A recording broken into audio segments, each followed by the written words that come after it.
Rain and showers develop probably late in the day on Thursday, 20. Tomorrow in the morning, snow, heavy at times, 4 to 8 inches during the morning. Winds picking up northeasterly, 15 to 30 and gusty, becoming north-northwesterly. Patty's Day. And then upper 60s with sunshine Thursday, Friday. My name is Nicole Pichol, and I want to know how Topper Shutt gets the weather as far as the data, where that comes from, and how far in advance does he know when something like a storm is coming? We get all of our data pretty much from NOAA, whether it's current data or model data. In other words, here's a GOES satellite. This is what's happening now over the past 12 hours, so that's invaluable to us. I think generally speaking, weather forecasting as a whole has gotten very good from 48 hours inside.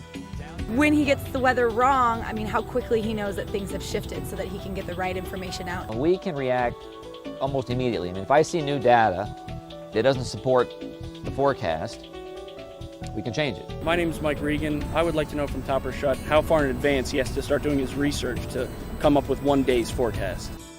Well, Mike, it depends on the situation. Like the blizzard, that storm itself was on our 7-day for 7 days. That's in wintertime. You get big, large, organized systems. In the summertime, it's not as easy. So it depends on the time of year. Usually fall and winter, it's a little easier because the systems are larger. What types of technological advancements are currently being made to try to improve the percentage of accuracy with weather forecasts? Well, now we get pictures more often. We were getting pictures with a spinner back in the 70s and 80s, and that was, I think, a picture a half an hour or an hour. And now we can get them every 15 minutes.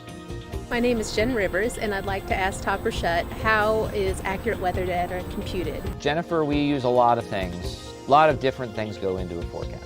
We'll use GOES data because we want to know the starting point. See what's happening now, both satellite, GOES data, radar imagery, current conditions, and then look at model data. And there's so much model data now.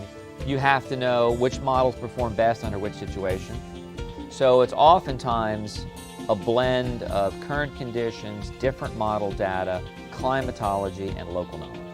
I'm Doug Pierce, and I'd like to ask Topper Shutt, how do you use satellite data to predict the weather? Doug, when the data comes from GOES, you've got infrared satellite and you've got visible. Okay, so infrared measures temperature, but the visible is kind of cool also for the same reason that as if you were in space looking down, you see exactly what's there. And in the wintertime, it's kind of cool to put up a visible on a clear day and say, hey, see all the white? That's not clouds, that's snow cover. These satellites go a long way to protect life and property.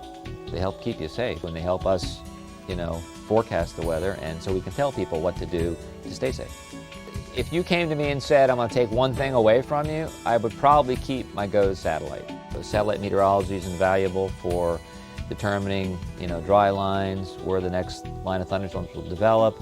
So, yeah, don't take my satellite away. 1, 0, and liftoff of the Delta IV rocket with GOES P, completing a new weather satellite constellation, growing reliability for the weather forecaster.